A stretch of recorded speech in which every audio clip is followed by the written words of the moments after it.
Licenciado y compañeros, es un gusto poder saludarlos y compartir este espacio con ustedes.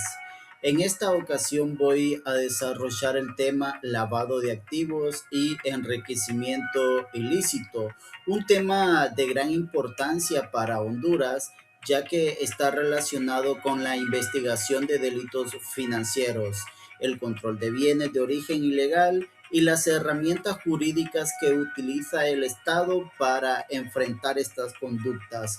Trataré de explicar cada aspecto de forma clara, esperando que la exposición sea de mucho provecho para todos.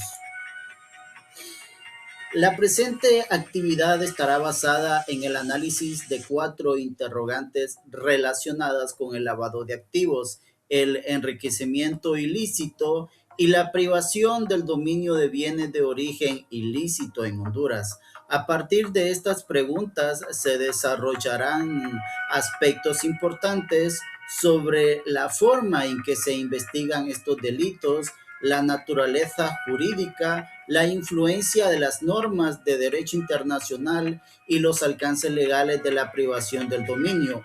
Todo este contenido se abordará tomando como referencia el marco jurídico hondureño, con el propósito de comprender cómo el Estado enfrenta estas conductas y cuáles son las herramientas legales que utiliza para combatirlas. Dicho esto, daré inicio con la primera interrogante de esta actividad: ¿cómo se despliega la investigación del delito de lavado de activos, orientada a comprender cómo las autoridades hondureñas desarrollan las investigaciones relacionadas con el lavado de activos?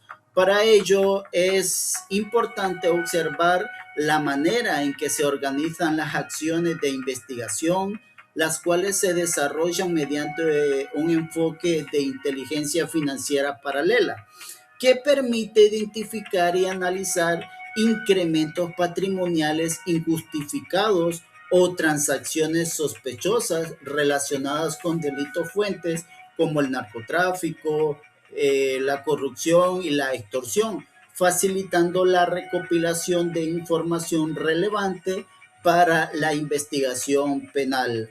Durante este proceso se examinan movimientos financieros, bienes, operaciones económicas y demás elementos que permitan establecer la existencia de actividades ilícitas y su posible ocultamiento.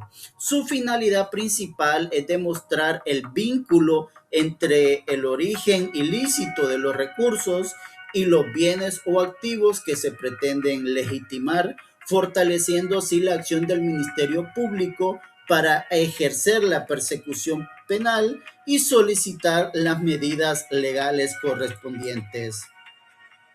Antes de estudiar cómo actúan las autoridades, es importante entender que este delito no ocurre de un momento a otro, sino que sigue una secuencia de acciones destinadas a esconder el dinero.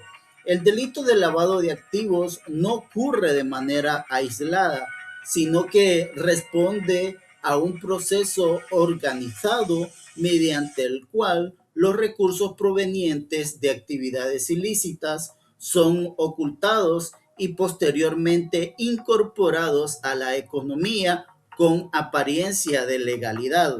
Por esta razón, la legislación hondureña establece mecanismos específicos para identificar estas conductas y reunir las pruebas necesarias que permitan demostrar el origen ilícito de los bienes.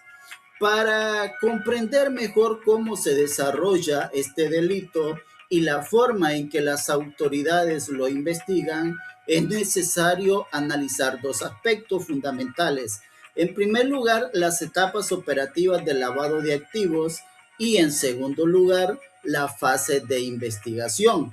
El estudio de ambos aspectos permite entender de manera integral tanto la ejecución del delito como la respuesta del Estado para prevenirlo, investigarlo y sancionarlo conforme al marco jurídico de nuestro país.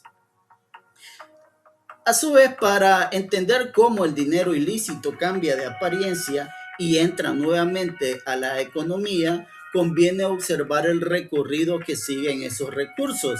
Las etapas operativas del lavado de activos describen este proceso, que siguen los recursos obtenidos de actividades ilícitas hasta adquirir una apariencia de legalidad dentro de la economía. La primera etapa es la colocación, la cual consiste en introducir el dinero o los bienes de origen ilícito al sistema financiero o comercial mediante depósitos bancarios, compra de bienes o el uso de negocios que manejan efectivo, con el propósito de comenzar a ocultar su verdadera procedencia. Posteriormente se desarrolla la intercalación o diversificación, donde se realizan múltiples operaciones financieras y comerciales, como transferencias, inversiones o movimientos entre distintas cuentas y empresas, buscando dificultar el rastreo del dinero y romper el vínculo con la actividad delictiva que lo originó.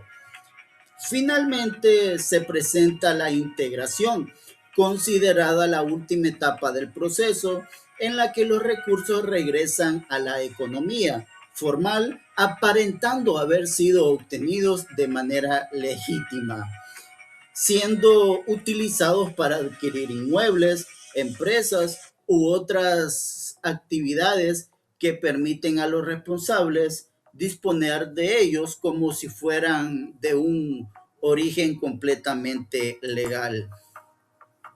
Además de las etapas del delito, también es necesario conocer cómo las autoridades organizan la investigación para reunir pruebas y demostrar el origen ilícito de los bienes. La fase de investigación de lavado de activos comprende el conjunto de actuaciones que desarrollan las autoridades competentes para identificar, investigar y demostrar el origen ilícito de los bienes o recursos vinculados con este delito.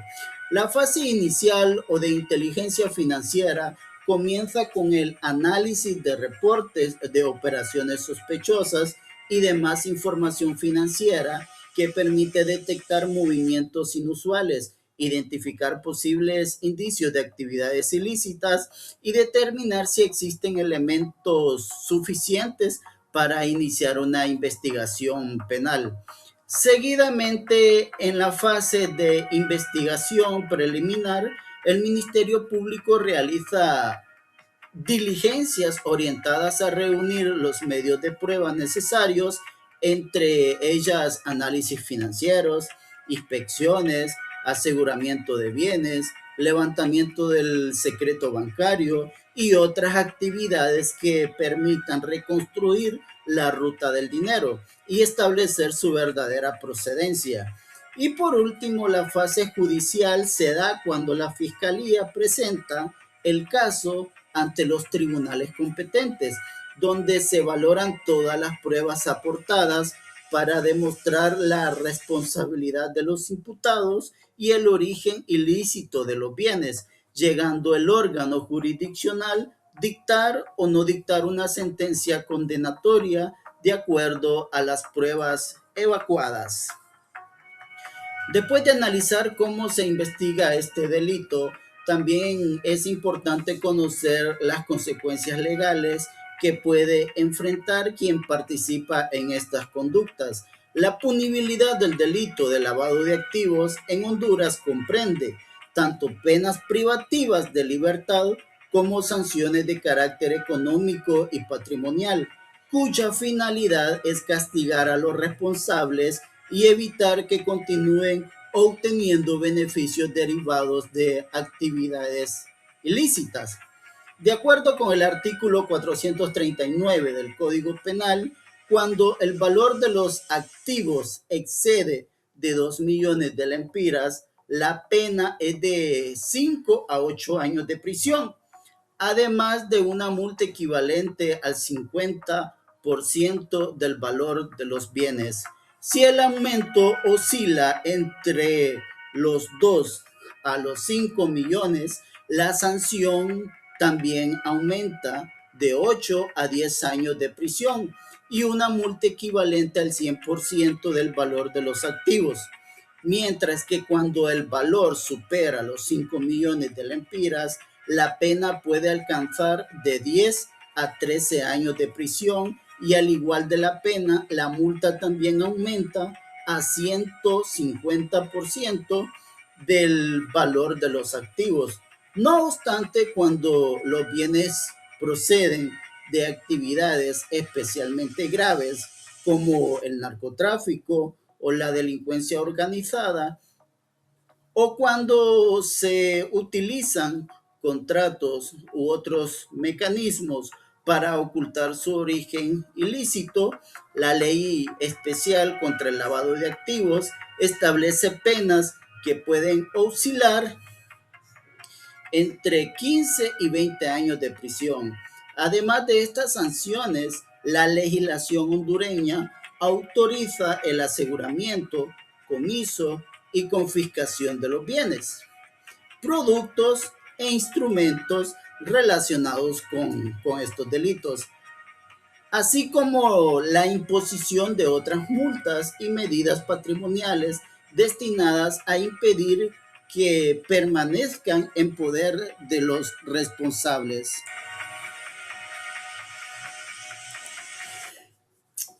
¿Cuál es la naturaleza del delito de enriquecimiento ilícito?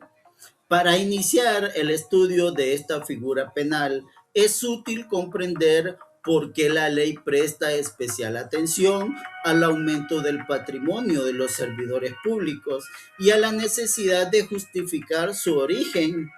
En Honduras, el enriquecimiento ilícito se considera un delito especial porque no se castiga el simple hecho de tener bienes o dinero, sino que un funcionario o empleado público aumente su patrimonio de manera que no puede explicar con sus ingresos legales. La ley establece que ese aumento debe darse mientras la persona ocupa el cargo o hasta 2 años después de dejarlo y que la diferencia patrimonial sea superior a los 500,000 empiras. Con esto se busca distinguir un crecimiento económico normal de uno que puede estar relacionado con el uso indebido del cargo público. Además, las autoridades pueden revisar cuentas bancarias, propiedades, vehículos y otros bienes para verificar si coinciden con los ingresos declarados. A su vez, esta figura existe para proteger la transparencia y el buen manejo de los recursos públicos. La idea es que quien trabaja para el Estado debe poder demostrar de dónde provienen sus bienes y cómo los obtuvo.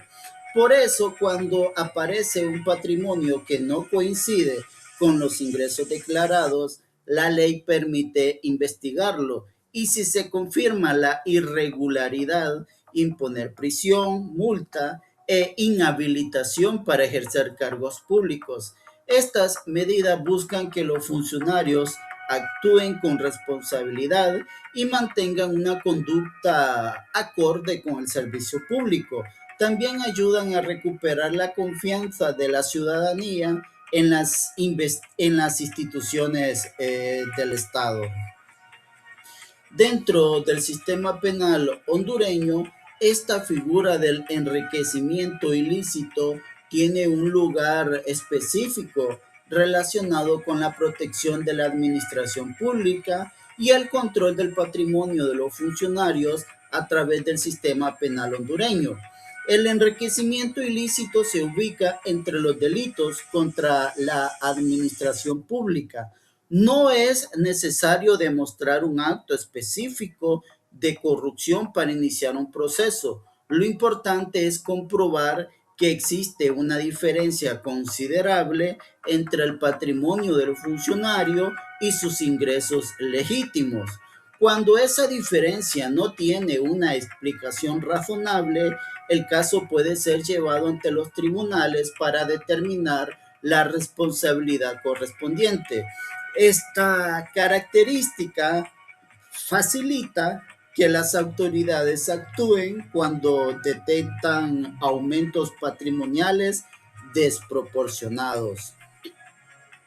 Antes de revisar las sanciones y el procedimiento, conviene identificar los elementos que permiten reconocer cuándo puede existir este delito, en vista de que solo puede ser cometido por funcionarios o empleados públicos, por lo que se considera un delito especial. Entre sus principales características podemos destacar que debe existir un aumento patrimonial importante que no pueda justificarse con salarios, negocios o ingresos legales. Y ese incremento debe haberse producido durante el tiempo que la persona ejercía el cargo o dentro del periodo que la ley establece después de dejarlo. Como lo vimos anteriormente, suelen ser 2 años después de que el funcionario ha dejado su trabajo. Las sanciones incluyen prisión de 4 a 6 años, multa e inhabilitación absoluta por el doble del tiempo de la condena de prisión. Además, el juez puede ordenar medidas sobre los bienes investigados para evitar que sean vendidos u ocultados durante el proceso. La investigación suele apoyarse en documentos financieros, declaraciones patrimoniales y registros públicos. Todo esto permite comparar los ingresos reportados con el patrimonio de la persona investigada. Toda figura penal necesita una base jurídica que defina la conducta y las consecuencias aplicables, y en este caso esa regulación se encuentra en normas nacionales e internacionales. La base principal de este delito se encuentra en el artículo 484 del Código Penal y en el 233 de la Constitución de la República de nuestro país, donde se describe la conducta y donde se describen, mejor dicho, varios aspectos eh, y se establecen las penas aplicables.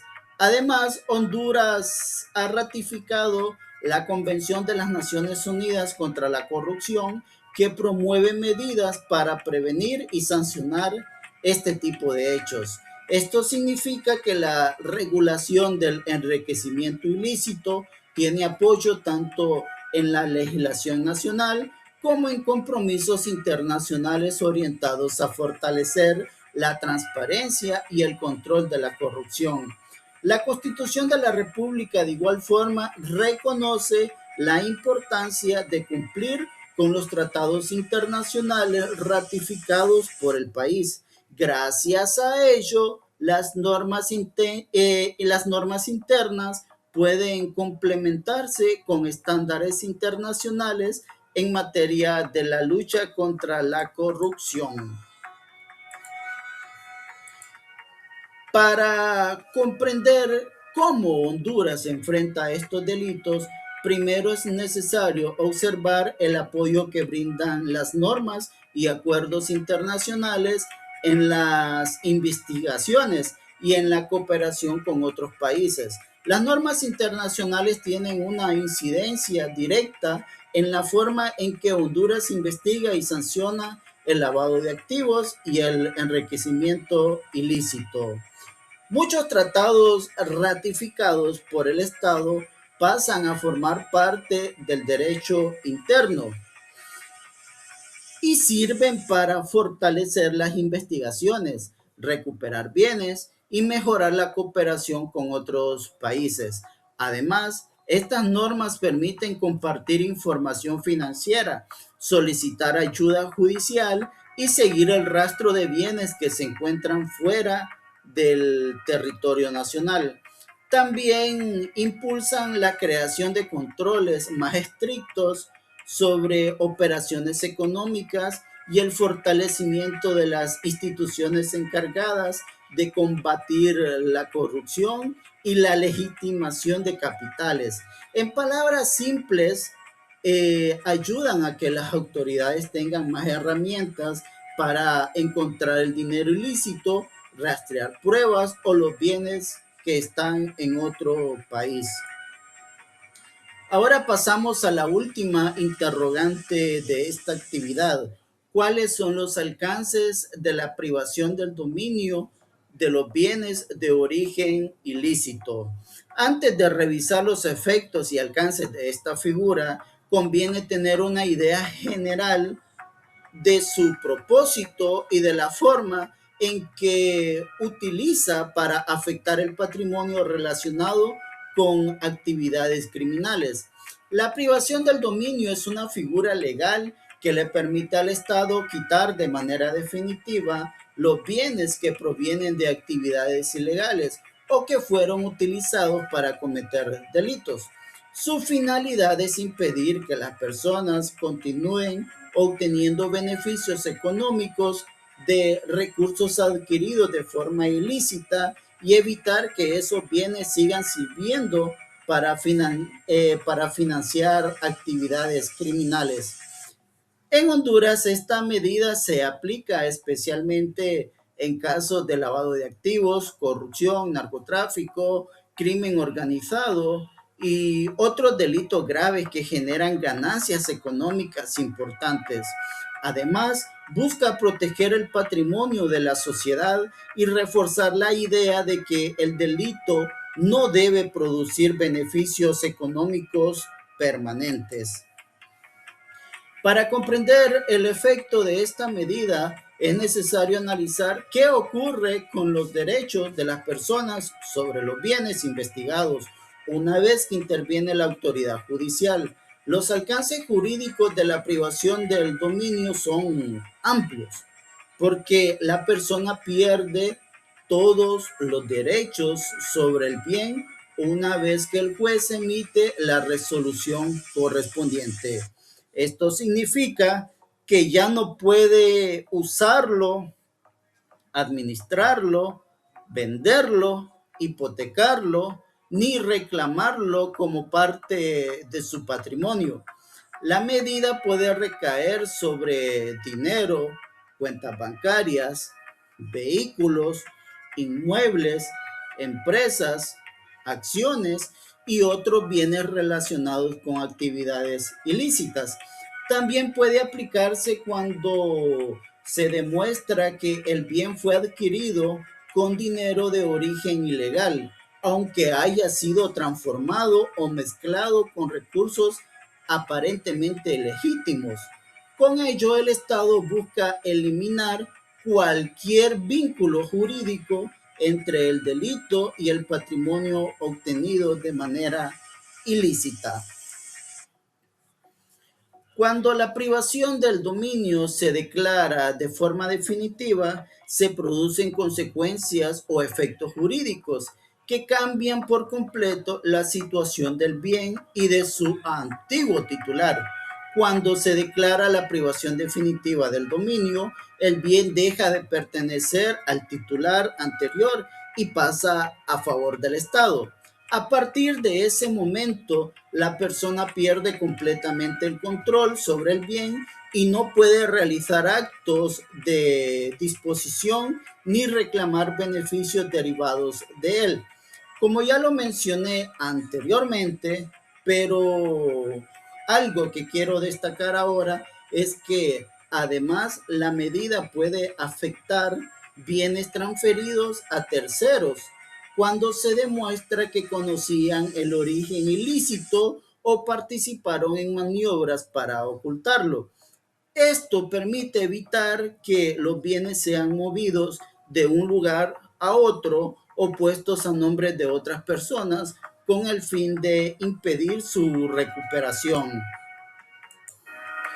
Para aplicar esta medida, la legislación establece un procedimiento o régimen especial y define las facultades de las autoridades encargadas de investigar y asegurar los bienes en Honduras. La aplicación del dominio está regulada por una ley, podemos decir que especial, denominada Ley sobre Privación Definitiva del Dominio de Bienes de Origen Ilícito, que establece el procedimiento, las garantías judiciales y las facultades de las autoridades encargadas de investigar y asegurar los bienes.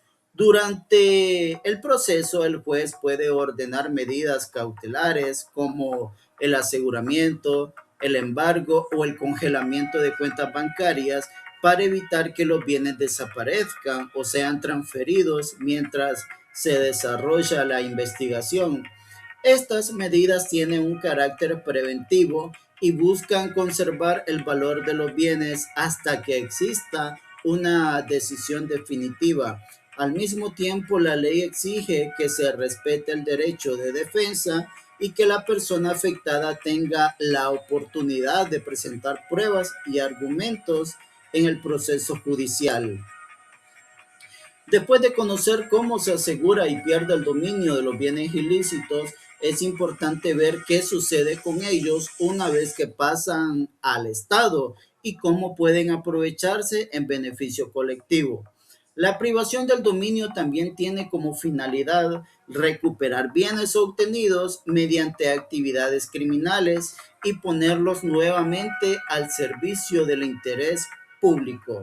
Una vez que los bienes pasan al Estado, pueden ser administrados conforme a la ley y destinados a programas relacionados con la seguridad, la justicia, la prevención del delito o la reparación de daños causados a la sociedad.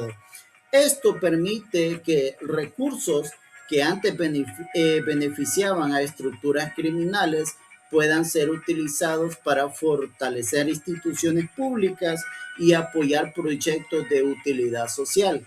Además, la recuperación de bienes contribuye a que el Estado reduzca el impacto económico que producen las actividades ilícitas y envía un mensaje de rechazo frente al enriquecimiento obtenido por medios ilegales. Y bien, hemos llegado al final de esta exposición. Antes de terminar, quiero compartir una breve reflexión sobre la importancia de todo lo que hemos abordado y cómo estos temas tienen relación con la realidad que vive nuestro país. En resumen, el lavado de activos y el enriquecimiento ilícito son delitos que afectan la economía, la transparencia y la confianza en las instituciones del Estado. Su investigación requiere revisar movimientos financieros, bienes y documentos para determinar si los recursos tienen un origen legal. También se pudo comprender la importancia de las normas internacionales y de la cooperación entre países para rastrear dinero y recuperar bienes relacionados con actividades ilícitas. La privación del dominio complementa estas acciones al impedir que las ganancias obtenidas ilegalmente sigan beneficiando a quienes participaron en el delito. Estudiar este tema en nuestro país es importante porque permite comprender cómo se combate la corrupción, el lavado de dinero y otras actividades que generan daños económicos y sociales. Además, ayuda a conocer las funciones del Ministerio Público, los tribunales y las instituciones encargadas de investigar estos hechos. Entender estas normas también fortalece la cultura de legalidad y la responsabilidad en el manejo de los recursos públicos. Para terminar, quiero agradecerles por haberme escuchado y por la atención durante esta exposición. Traté de explicar todo de la mejor manera posible porque son asuntos que muchas veces vemos en las noticias o escuchamos en nuestro entorno, pero no siempre entendemos bien cómo funcionan. Pienso que aprender sobre esto nos deja un conocimiento importante para nuestra formación como futuros abogados, ya que nos ayuda a comprender mejor cómo se enfrenta la corrupción y el uso ilegal del dinero en Honduras. Muchas gracias por su tiempo y espero que la información haya sido útil para todos. Que tengan un muy bonito día.